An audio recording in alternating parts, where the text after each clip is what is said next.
نجم الكوت ديفوار ديدي دروغبا يفاجئ المغاربة بتصريح رائع قال فيه أنه في حالة فوز الكوت ديفوار بكأس إفريقيا يوم الأحد المقبل فسيهديه للمغرب، وبالتالي سيصبح المنتخب المغربي أول منتخب إفريقي يحقق لقبا ولو بشكل رمزي، وذلك عربونا عن المحبة والأخوة التي أصبحت تجمع بين الشعب الإيفواري والمغربي، خاصة وأن المغرب كان له الفضل الكبير في إعادة الكوت ديفوار إلى البطولة، مشيرا أنه بسبب المنتخب المغربي الذي لعب بشرف في مباراة زامبيا رغم ضمانه التأهل ولعبه بلاعبين رسميين الكوت ديفوار الآن في النهائي. فشكرا خاص أو شكر خاص للمغرب، وسنظل نحبكم دائما وأبدا. وأهدى أسطورة كرة القدم الإيفوارية ديدي دروغبا تأهل بلاده أو منتخب بلاده إلى نهائي كأس إفريقيا 2024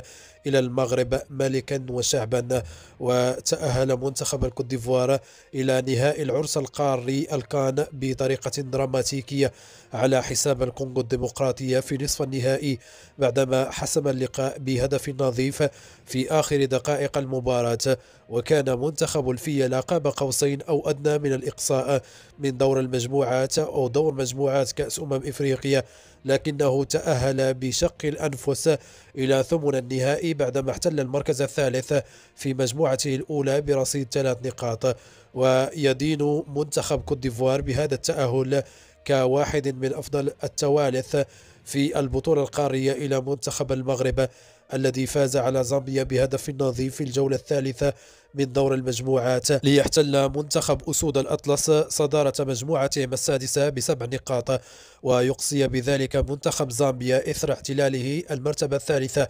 بنقطتين. وبعد تأديته لمشوار جيد في دور المجموعات، ودع منتخب المغرب الكان من الدور ثمن النهائي على يد جنوب إفريقيا، بينما أكمل منتخب الكوت ديفوار مشواره في البطولة بإقصاء حامل اللقب منتخب السنغال، ثم فوزه على مالي في ربع النهائي والكونغو بنصف النهائي ليجد نفسه في المباراة النهائية.